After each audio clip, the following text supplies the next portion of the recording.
우리 말씀의 제목 한번 따라합시다. 나의 강한 성이신 예수. 여러분 로마서 이제 8장은 복음 중에 복음이라고 합니다. 한번 따라합니다. 복음 중에 복음, 보배 중에 보배, 보석 중에 보석. 마틴 루터 목사님 같은 경우에는 로마서 8장을 골든 페이지 그랬어요. 황금의 장이다. 그리고 모든 그리스도인이라면 로마서 8장은 암송해야 된다.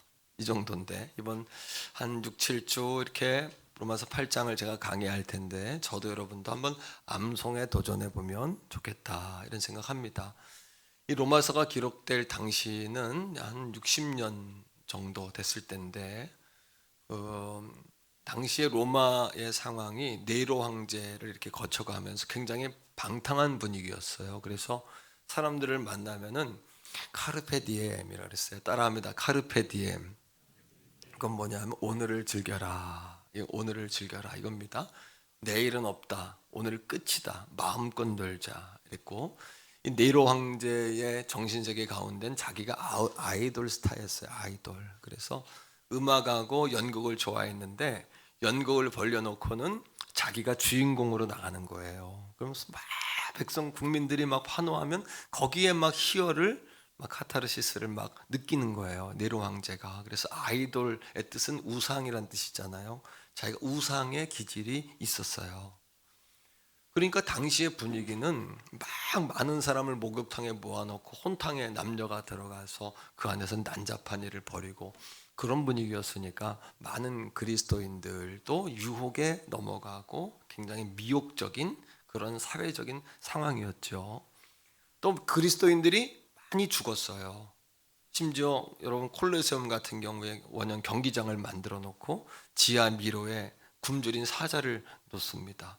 그리고 문을 탁 열면 경기장 밖으로 사자가 쫓아나와요. 뛰어나오면 거기에는 먹잇감들이 있는 거예요. 그리스도인들이 묶여 있으니까 나무에 묶여 있고 착고에 채워져 있으니까 가서 그리스도인들을 뜯어먹는 거를 로마인들이 보고 도망치는 걸 보면서 막 환호를 합니다.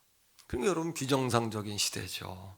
근데 그런 상황 가운데 많은 또 그리스도인들이 예수 그리스도를 배교하고 과거로 돌아가요.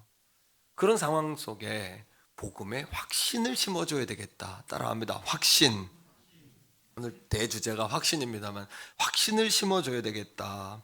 그러기 위해서 로마서를 기록한 거죠. 여러분 우리 안에 있는 의심이나 불안이나 두려움 이런 걸 뭐라 그러냐 하면 감정이라 그래요. 감정은 뭐냐 하면 정확한 사실 팩트가 아니고 감정이라는 것은 느낌이 feel이에요. 느낌이 그렇다고 우리 현실이 그렇진 않거든요. 근데 우리가 속는 것이 있어요. 느낌이 현실이라고 착각하는 거예요. 진실과 확신은 뭐냐 하면은 확신은 따라합니다. 확신은 진실에 근거한 믿음이다. 그러니까 여러분 안에 두려움이나 염려, 근심, 낙심이 이렇게 오잖아요. 그럴 때 진실은 뭐냐? 확신은 뭐냐? 예수 그리스도의 이름을 붙잡고 감정을 대항하면 여러분의 마음에 그 의심이 사라지는 거예요. 의심이 사라지는 거예요. 가만히 보니까 핍박 때문에 예수님을 떠나는 게 아니더라는 겁니다. 뭘까요? 두려움 때문에 예수님을 떠나고 오히려 예수 그리스도가 분명하지 않아서 주님을 떠나더라는 거죠. 오늘날 이 시대도 마찬가지 아닐까요? 코로나 때문일까요? 그렇진 않은 것 같습니다. 생활이 어려워서일까요? 그렇지 않은 것 같습니다. 무엇 때문일까요? 예수 그리스도에 대한 확신이 없으니까 흔들리는 거죠.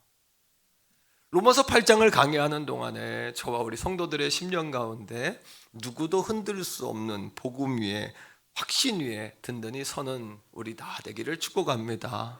그러면 넉넉하게 이길 수 있지 않을까요? 끝까지 이길 수 있지 않을까요? 끝까지 남는 그리스도인 되지 않을까요? 무엇에도 흔들리지 않는 하나님의 사람으로 승리할 수 있지 않을까요? 오늘 1절은 우리에게 이렇게 말해 주잖아요. 복음은 흔들리지 않는다. 결코 흔들리지 않는 복음, 흔들 수 없는 복음이다. 자, 1절 한번 같이 읽어보세요. 시작. 그러므로 이제 그리스도 예수 안에 있는 자에게는 결코 정죄함이 없다. 1장부터 7장까지 로마서 1장에서 7장은 복음이란 무엇이냐에 관해서 이야기합니다. 그리고 8장으로 넘어서면서 1절에서 그러므로라고 이야기하는 것은 복음이 무엇이다를 말했어요. 자, 그 다음에 그러므로 이런 결과가 있다는 거예요. 이 8장 전체 답입니다. 그러면 그러므로를 이야기하기 전에 그러므로는 복음의 결과죠. 구원의 패키지. 구원에는 여러 가지 패키지가 있는데 세 가지 정도 패키지로 정리할 수 있어요. 이 구원의 패키지를 말하기 전에 그럼 구원 복음이란 무엇이냐? 우리를 구원에 이르게 하는 복음이란 무엇이냐는 거예요. 세 가지입니다. 복음은 이겁니다. 모든 사람은 죄를 범하였음에 하나님의 영광에 이를 수 없다는 겁니다. 본질이 악한 거예요. 원죄를 지니고 있는 모든 인간은 의롭지 못해요. 다 흠이 있어요. 우리 힘으로는 우리를 구원할 수가 없어요. 왜? 손을 아무리 씻어도 연탄이 묻고 재가 묻었는데 우리가 씻으면 어떻게 돼요? 또 수검둥이가 되는 거예요. 수검둥이가. 그러니까 이 땅에 하나님께서 죄가 없는 의로우신, 의라는 것은 죄가 없다는 얘기인데요, 의로우신 예수 그리스도를 보내셔서 우리의 모든 죄를 다 끌어안고 십자가에서 대신 죽으신 거예요. 자, 따라합니다. 우리의 죄가 예수님에게 옮겨졌고 예수님의 의가 나에게로 옮겨졌다. 이게 구원의 사건입니다. 우린 의가 없잖아요. 우리의 모든 죄를 예수님께 덮어씌우고 예수님 십자가에 죽으셨어요. 덮어쓰고. 그리고 그분이 죽으심을 통해서 그분의 의로우심이 나에게 옮겨진 사건이에요. 그래서 우리가 구원을 받게 된 줄 믿습니다.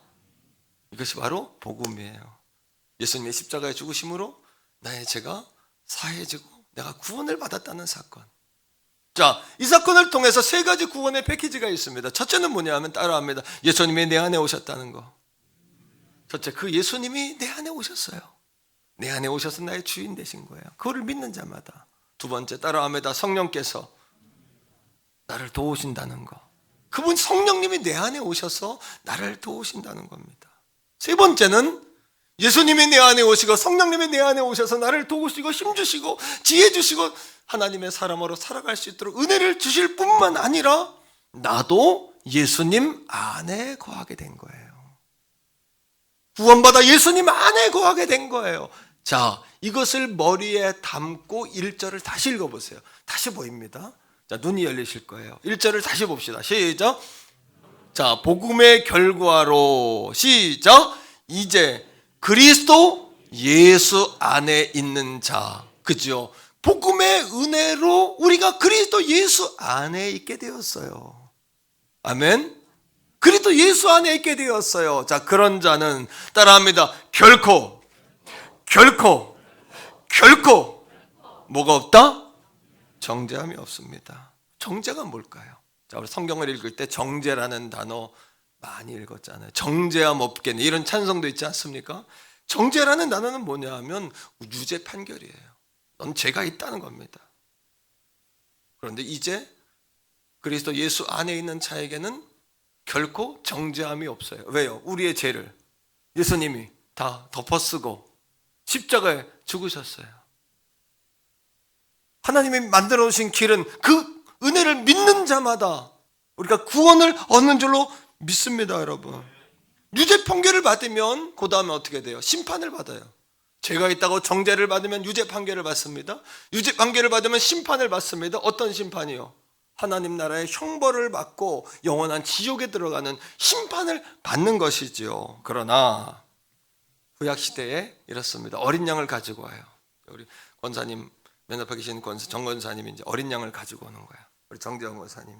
그러면은 어린 양 위에다가 자기의 죄를 어떻게 해요? 어린 양을 가져온 사람이 안수를 합니다. 안수. 자기 양 머리에다 안수하면서 자기의 모든 죄를 거기다 덮어 씌우는 거예요. 그죠? 그리고 흠없는 어린 양의 그 흠없음은 어떻게 해요? 자기가 덮어 쓰는 거예요.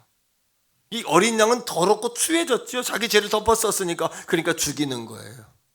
죽여서 가죽을 벗겨가지고 어린 양의 피로 하나님 앞에 제사를 드리는 거예요. 이것은 하나님께서 태초에 만드신 법이에요. 이걸 뭐라 그러냐면 따라합니다. 원시복음이라고 이야기하는데 언제부터 시작된 거냐면 아담과 하와가 죄를 졌어요. 먹지 말라는 선악과를 먹었습니다. 그리고 나무 뒤에 숨어서 하나님을 두려워하고 나오지를 못해요. 다 벌거벗은 몸에 수치감을 느끼는 거예요. 수치감은 죄의 결과입니다. 근데 하나님께서 이 아담과 하와에게 준 선물이 있어요. 그들의 수치감을 가릴 수 있는 선물을 주셨어요. 그게 뭡니까? 가죽 옷을 입혀주셨어요. 가죽 옷을 입힐 때에 하나님의 창조에서 가죽 옷을 입힌 것이 아니라 따라합니다. 만드셨다. 메이드라고 나옵니다. 성경에는 메이드, 만드셨다는 거예요. 창조가 아니라 만드셨어요. 뭐를 가지고? 하나님이 양을 잡으시고 양에게 누구 죄를 덮어 씌운 거예요? 아담과 하와의 죄를 대신에 양이 죽고 양의 피를 흘림으로 양이 죽은 다음에 그 가죽을 벗겨서 그 가죽 옷을 가지고 누구에게 입히신 거예요?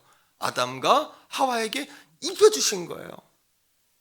이 어린 양의 원시 복음은 그때부터 시작이에요.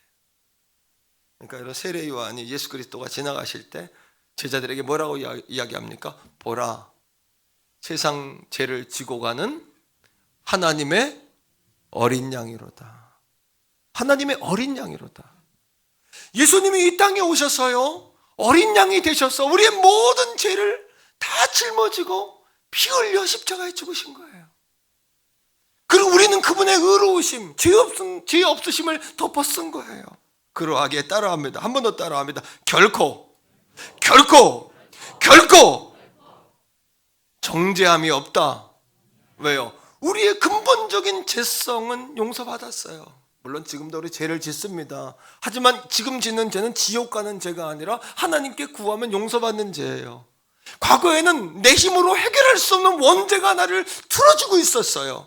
죄의 숨구멍이 열려 있었고 죄의 샘구멍이 열려 있어서 그건 내 스스로 그걸 틀어막을 수가 없었어요. 지옥으로 나를 인도하는 그런 여러분 죄의 원죄의 그 숨구멍이 내 목을 쥐고 있었어요. 그러나 예수 그리스도가 십자가에 죽으심으로 그 문제를 해결하신 줄로 믿습니다. 다 끌어안으신 줄로 믿습니다. 아멘이십니까? 그러니까 우리에게 정죄함이 없다는 거예요. 유죄가 없고 심판이 없고 예수 그리스도 안에 있는 자에게는 영원한 천국과 생명을 누리며 살게 된 줄로 믿습니다. 자, 1절을 그걸 머리에 놓고 1절을 다시 읽어보세요. 다시 보입니다. 한번 읽을 때마다 더 깊이 보일 겁니다. 시작. 그러므로 이제 그리스도 예수 안에 있는 자에게는 결코 뭐가 없어요? 정죄함이 없는 거예요. 영혼의 안정감을 누리기를 축복합니다. 영혼의 안전에 대한 확신을 갖게 되기를 주의 이름으로 축복합니다. 이것이 흔들리면 가정도 기업도 여러분 인생도 이 기반이 흔들려 버리면 모래 위에 지은 집과 같아지는 거죠. 로마서 8장 여러분 한 절 더 봅시다. 로마서 8장 39절이에요. 말씀을 한번 읽어볼까요? 시작. 높음이나 깊음이나 다른 어떤 피조물이라도 우리 주 그리스도 예수 안에 있는 하나님의 사랑에서 끊을 수 없습니다. 여러분, 우리 이런 얘기 하잖아요. 우리 삶은 얼마나 사냐? 행복하게 살자, 재미나게 살자, 즐기며 살자, 마음껏 먹고 살자, 맛있는 것도 좀 먹자, 이런 얘기 하시죠. 마찬가지입니다. 삶은 얼마나 살겠습니까? 살아있는 동안에 하나님의 사랑을 마음껏 마시며 사세요. 마음껏 누리며 사세요. 은혜 바다를 마음껏 헤엄치세요. 마음껏 누리세요. 살아서 아무리 누려도 하나님의 사랑을 다 누릴 수가 없단 말이에요.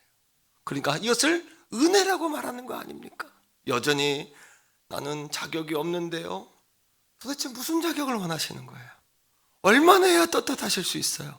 얼마나 드려야 떳떳하며 얼마나 해야 떳떳하며 얼마나 해야 여러분 스스로 만족하고 자족할 수 있겠습니까? 우리의 만족으로는 우리 영혼이 안정감을 가질 수 없는 것이에요. 끊을 수 없는 하나님의 사랑으로 우리가 안정감과 만족을 누리게 되는 줄 믿습니다.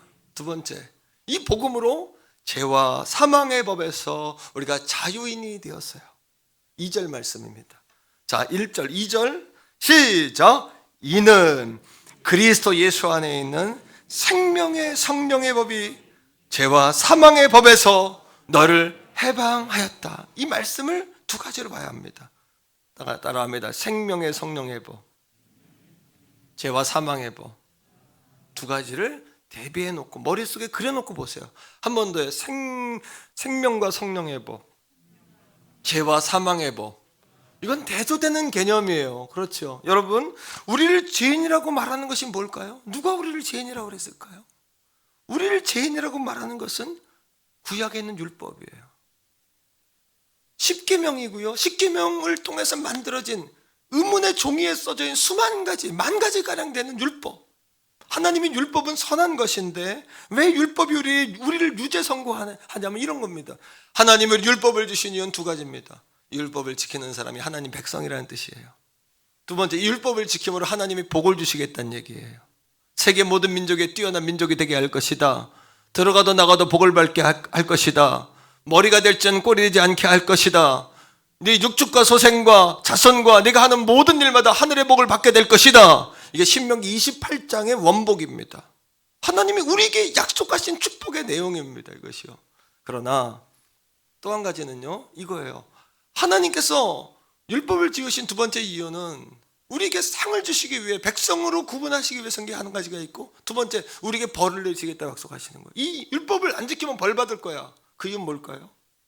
그 이유는 오히려 그것을 두려워하여 율법을 지키게 하려고 하나님이 벌도 만들어 놓은 거예요. 부모님이 자녀에게 상도 걸고 벌도 겁니다. 이거 지키면 상 줄 거야. 이거 안 되면 너 벌 혼날 줄 알아? 매 맞을 줄 알아? 뭐 해야 돼? 이렇게 벌을 내리죠. 근데 부모 마음은 벌을 만들 때 벌을 주기 위해 만드는 것이 아니라 아이가 상을 받게 하게 만드는 거잖아요. 이게 율법의 목적이에요. 율법이 나쁜 것이 아니에요. 율법은 선한 것이에요. 그러나 우리는 그 선한 율법을 따라가지 아니하고 자꾸 하나님을 반대하고 불순종하는 거예요. 그 이스라엘 백성들이 계속 저주를 받아. 이 땅이 계속해서 어려움을 겪는 거예요. 전쟁과 기근과 구화가 생기고 과부가 계속해서 온통 문제거리가 되는 거예요. 하나님께 불신앙하니까, 불순종하니까. 그러므로 율법 안에, 율법 아래에서 우리 모두는 다 죄의 노예로 살 수밖에 없어요. 왜? 우리 힘으로는 되지가 않아요. 육체를 가진 우리는. 그러니까 우리는 날마다 뭐 해야 돼요? 하나님 앞에 갈 때마다 양 잡아야 돼요.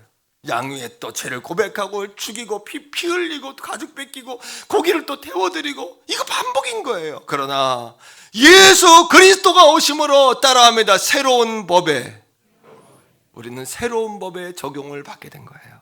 그 법이 뭐냐 하면, 다시 한 번 더 해요. 생명과 성령의 법, 이겁니다. 왜 생명과 성령의 법? 율법 아래에 있을 때, 구약시대 율법 아래에 있을 때는 다 죄요. 죄를 지면 사망, 죽음에 이르러요. 벌을 받아요. 정죄를 받고 유죄 선고를 받으면 심판을 받습니다. 이게 절차와 방법과 순서예요. 그러나 예수 그리스도를 하나님이 참다 못해 자신이 에토스가 로고스가 되셔서 자신이 아들의 몸을 입고 직접 오신 거예요. 하나님께서. 그 하나님께서 오셔서 어떻게 하셨습니까, 여러분? 생명의 법 뭐예요? 십자가의 죽으심으로 우리 모든 죄를 다 덮어 쓰셨어요. 그리고 예수님이 죽으신 후에 끝난 게 아니라 부활하심으로 예수 그리스도의 십자가의 보혈의 은혜를 믿는 자마다 이전 것은 죽고 새로운 피조물로 다시 태어나는 줄로 믿습니다. 이게 생명법이에요. 성령의 법은 뭐냐? 율법은 돌판과 종이에 쓰는 게 율법 아닙니까? 그럼 돌판에 써 있고 종이에 써 있는 율법은 볼 때마다 의무감이 생겨요. 이거 어떻게 감당하나? 이건 못 감당하면 벌 받는데. 그러나 성령은요, 성령의 법은 따라합니다. 우리의 마음에 새겨져 있다. 마음에 새겨져 있는 성령은 우리에게 의무감을 주는 것이 아니라 우리를 감동하세요. 우리를 감화하세요. 우리에게 힘을 주세요. 능력을 주세요. 가르쳐 주세요. 깨닫게 해주세요. 죄를 여러분 짓지 않도록 힘을 주시는 것이에요. 이게 바로 성령의 법이에요. 그러니 더 이상 우리는 따라합니다. 결코 뭐가 없다. 정죄하며. 왜? 생명과 성령의 법이 우리를 뭐해서? 죄와 사망의 법에서 뭐하게 했다? 해방하였음이니라. 해방하였음이니라. 제가 20살 때부터 전도사님으로 사역을 했는데 그때부터 청년부를 사역했어요. 한 30살 이상 되는 청년들이 있었는데 20살 어린 전도사님을 잘 대접하고 사랑해 줬어요. 그래서 제가 마음껏 사역했어요. 학교 다닐 때였는데 한강을 건너서 용산 원효로까지 사역을 하러 교회로 남북교회를 갑니다. 그럼 토요일날 5시 예배니까 2시, 3시쯤에 그냥 가면서 마음에 막 자책이 들어요. 수치심이 들어요. 뭐요? 나 같은 게 가서 설교할 수 있을까?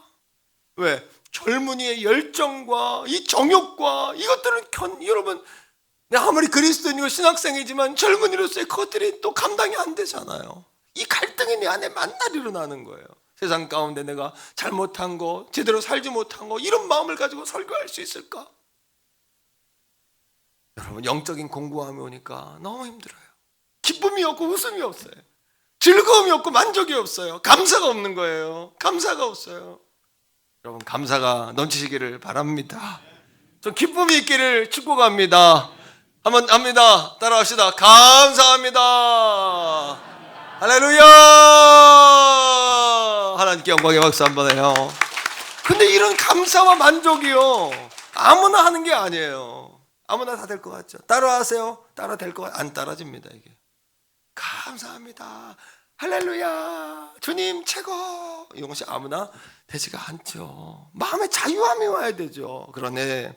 고린도후서 3장 17절 말씀에 내게 오셨어요. 말씀으로. 뭡니까?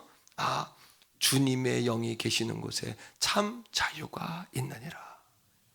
율법으로는 나를 자유하게 할 수가 없어요. 왜? 율법은 계속해서 내가 잘못된 것들을 드러내고 지적하고 나를 옥죄해요. 감금시켜요. 나를 묶어요. 그러나 수족을 채워요. 수갑을 채워요. 그러나 내 힘으로는 할 수 없지만 내 안에 오신 성령, 내 안에 오신 예수 그리스도, 내 안에 오신 성령께서 내 성령을 의지하고 성령을 바라고 성령을 구하면, 성령의 임재를 받으면, 성령의 기름 부으심이 임하면 성령이 나를 인도해 가세요. 힘을 주세요. 가르쳐 주세요. 순종하게 하세요. 깨닫게, 내가 일부러 요거 지키려고 노력할 것이 아니라 성령님만 의지하면 되는구나. 성령님만 붙잡으면 되는구나. 성령님만 구하면 되는구나. 성령님께 순종하기만 하면 되는구나. 이거를 깨닫게 되는 거예요. 로마서 7장에 사도 바울이 기가 막힌 놀라운 비유를 듭니다. 전남편과 새남편. 자, 전남편과 새남편 이야기를 들어요. 로마 법에 의해서 당시에 여인들이 전남편 밑에 있을 때는 전남편 법을 따라야 되고, 새남편을 만나면 전남편의 법은 끝났어요. 새남편 법을 따르게 돼 있어요. 이게 로마 법이고 이 시대도 마찬가지죠. 자, 로마서 7장 2절인데 읽어보세요. 성경은 이렇게 우리가 말하죠. 시작.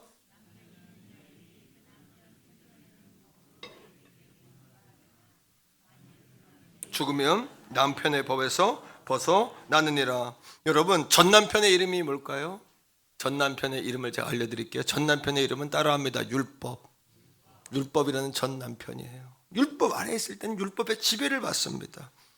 율법이라는 남편은요, 특성이, 성격이 어떠냐 하면 이런 성격을 가지고 있어요. 아내의 죄를 계속해서 드러내요. 그리고 잘못됐다고 계속 정죄해요. 이게 율법이라는 남편의 성격이에요. 율법이 나빠서 그런 게 아니에요. 율법은 선하고 사랑도 있는데 너무 율법은 의로우니까 죄를 보면 견딜 수가 없는 거예요. 그러니까 그 남편은 아내를 계속해서 정죄하고, 그리고 이 남편은 아내의 부족한 걸 계속 들춰내요. 죄책감과 정죄감을 계속 주는 거예요. 그러니까 여러분, 남편과 아내 가운데도, 부모 자녀 가운데도 계속 들춰내고 계속 정죄하고, 그건 여러분 율법적인 남편이고 율법적인 여러분 어머니예요. 율법적인 자녀예요. 내 부모의 잘못한 것만 계속, 여러분, 부족한 것을 부족하다고 계속 말하면 즐거워요, 괴로워요? 그러니까 여러분, 신앙생활이 괴로운 거예요. 안 믿으면 지옥 갈 것 같고, 믿으면 괴롭고, 교회 오면 자유함이 없고, 또 교회 오면 짐을 또 지고 가고, 이게 뭔가 이건 뭔가. 그리고 율법의 특징은 뭐냐면, 너 이거 말 안 들으면 어떤 벌을 받을지를 계속 말해요. 그거 얼마나 예수 믿는 게 주눅이 들고 겁이 납니까, 여러분? 이 율법이라는 전남편이에요. 그러나 우리는 예수 안에서 영적 비유입니다. 이거는 영적인 비유입니다. 새 남편을 만났어요. 이제는 누구예요? 그분의 이름이 예수 그리스도세요. 새 남편은요, 예수 그리스도 새 남편은요, 지적하거나 정죄하거나 들춰내지 아니하고, 따라합니다, 대신 책임져 준다. 이게 복음적인 삶이에요. 대신 책임져 주는 거예요. 예수 그리스도예요. 또 한번 따라합니다. 예, 죄와 부족한 것을, 아내의 죄와 부족한 것을 따라합니다. 모두 가져간다. 모두 가져가 버리는 거예요. 마틴 루터가 이거 여기에 대해서 이렇게 로마서 7장 2절을 이렇게 주의했어요. 잘 들어보세요. 이제 더 이상 죄는 그 여자를 멸망시킬 수 없다. 왜냐하면 그 죄는 그리스도에게 전가되었고 그리스도에 의해 삼키운 바 되었기 때문이다. 그리고 이 여자는 새 남편인 그리스도 안에 있는 의를 가진다. 전 남편이 어찌할 수 없는 거예요. 전 남편 율법이 여러분 어찌할 수 없는 거예요. 새 남편인 예수 그리스도 아래 우리가 거하는 줄로 믿습니다, 여러분. 자, 세 번째 3절입니다. 예수 그리스도께서 율법을 완성하셨어요. 3절 다 같이 읽어보세요. 자, 3절에 성경 말씀이 좀 어려워요. 그래서 제가 세번역서를 화면에 띄울게요. 세번역서를 읽어보면 이 3절이 정확히 해석이 됩니다. 3절 말씀을 한번 읽어보세요. 시작. 육신으로 말미암아 율법이 미약해져서 해낼 수 없는 그 일을 됐습니다. 이걸 어떻게 3절은 이렇게 이야기해요. 율법이 육신으로 말미암아 연약하여 할 수 없는 그것을. 육신은 연약해서 율법을 다 만족시킬 수가 없다는 거예요. 그러니까 우린 영원히 자유할 수가 없고 정죄감에서 해방될 수가 없어요. 예수 믿는 건 날마다 끌려다니듯이 그렇게 믿는 거예요. 자, 그러나 하나님이 문제 해결했어요. 자, 그 일을 시작. 그 일을 누가? 하나님께서 해결하셨습니다. 어떻게? 곧 하나님께서는 자기의 아들을 죄된 육신을 지닌 모습으로 보내주셨어요. 성탄의 아기 예수님이세요. 그죠? 그래서 어떻게 했어요? 시작. 사람들의 죄를 없애시려고 그 육신에다 죄의 선고를 내리셨어요. 할렐루야. 아멘이십니까? 율법은 검사와 같아요. 재판정에 계속 죄가 있다고 우리를 계속해서 고발합니다. 계속해서 우리를 고발합니다. 그런데 이 땅에 변호사이신 예수님이 오셨어요. 그리고 이렇게 이야기하는 거예요. 맞다. 그 사람이 많은 죄를 졌고 그 죄의 본성 때문에 그는 영원한 정죄와 유죄와 심판과 영원한 멸망 지옥에 들어갈 수밖에 없다. 하나님의 자녀로 살아갈 수 없다. 이 땅에서도 멸망받을 수밖에 없다 라고 말합니다. 변호사가. 하지만 그의 모든 죄값을 내가 대신 치렀어. 의로우신 재판장이 마지막 날에 어떻게 판정을 내리십니까? 의로우신 하나님께서 이렇게 판정을 내리시는 거예요. 어떻게 해요? 맞다. 검사 말이 100% 맞다. 그러나 변호사의 말대로 그의 죄를 변호사가 청산을 했으니 그가 원래는 죄인이지만 내가 그를 오늘부터 죄가 없는 의인으로 내가 부른다. 이게 칭의의 교리예요. 칭의의 사건이에요. 할렐루야. 더 이상 정죄감에 시달리지 않아도 됩니다. 수치심과 후회심에 시달리지 않아도 됩니다. 수치심과 정죄감과 우리의 모든 연약함은 예수 그리스도께서 십자가를 지고 이미 죽으셨습니다, 여러분. 이 복음의 확신 위에 설 때 누구도 감히 섣불리 우리를 흔들지 못하는 거지요. 코로나가 문제가 아니죠. 경제적인 침체가 문제가 아니겠죠. 사람들의 시선과 사람들의 평가가 문제가 아닌 거죠. 이 확신에 설 수 있단 말입니다. 이제 더 이상 구원의 문제가 흔들려서는 안 돼요. 따라합니다. 흔들리지 말자. 흔들리지 마세요. 우리 방송으로 예배하고 성전에서 예배하는 가족들이 흔들리지 마세요. 더 이상 흔들리면 안 됩니다. 4절 말씀 읽어볼까요? 4절 말씀. 자, 시작. 육신을 따르지 않고 그 영을 따라 행하는 이제 우리는 육신을 따르지 않고 영을 따라. 육신은 뭐냐? 성경에서 말하는 육신은 죄의 본성이거든요. 예. 죄의 본성을 따르지 않고 우리는 예수 그리스도가 오셔서 성령이 오신 사람으로서 성령의 마음의 감동을 따라 우리는 살게 됐잖아요. 성령을 따라 행하잖아요. 자, 우리에게 시작. 우리에게 뭐가?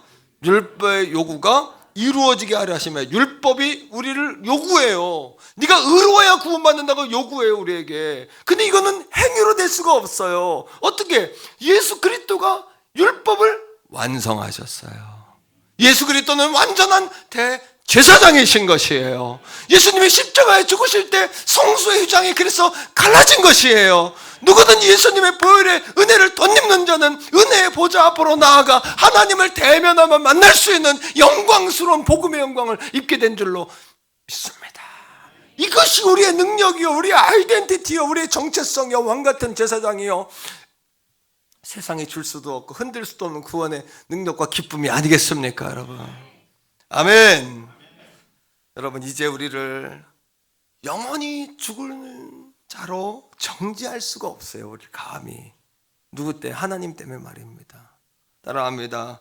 그리스도 예수 안에 있으면 생명의 법과 성령의 법이, 할렐루야, 생명과 성령의 법이 죄와 사망의 법에서 우리를 자유하게 하는 거예요.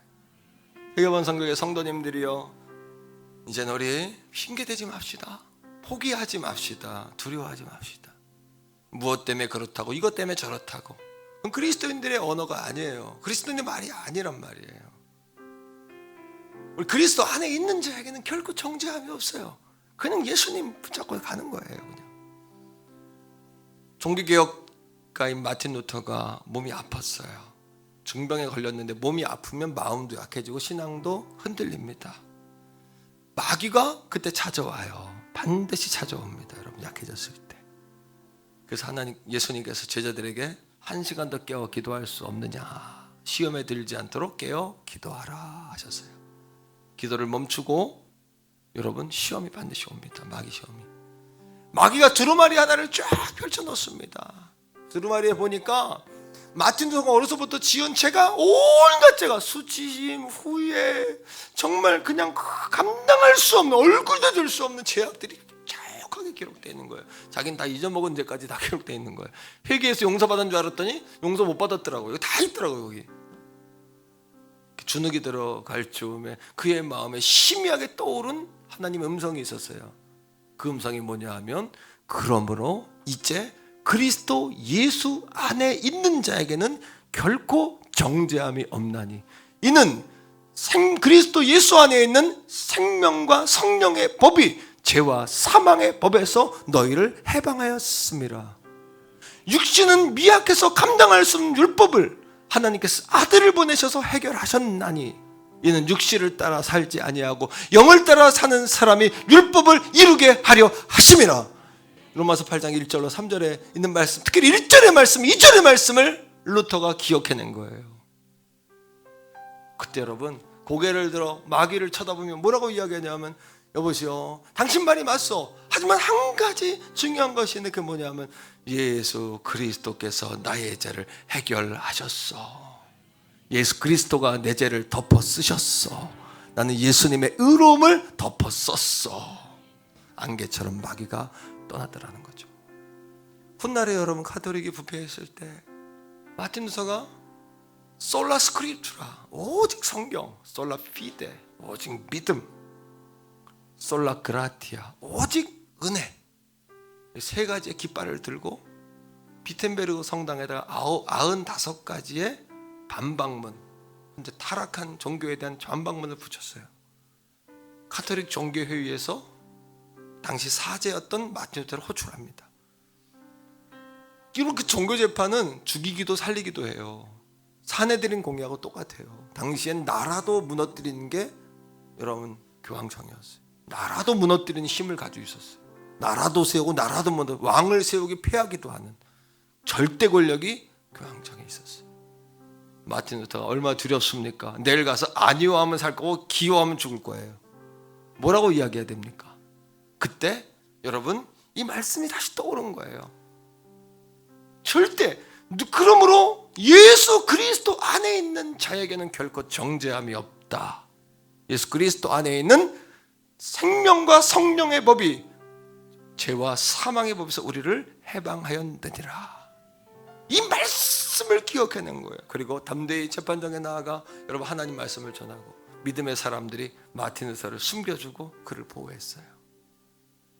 그때 그가 눈만 뜨면 고백하고 불렀던 여러분 신앙의 고백이 있습니다. 내 주는 강한 성이요 방패와 병기 되시니 큰 환난에서 우리를 구하여 내시리로다.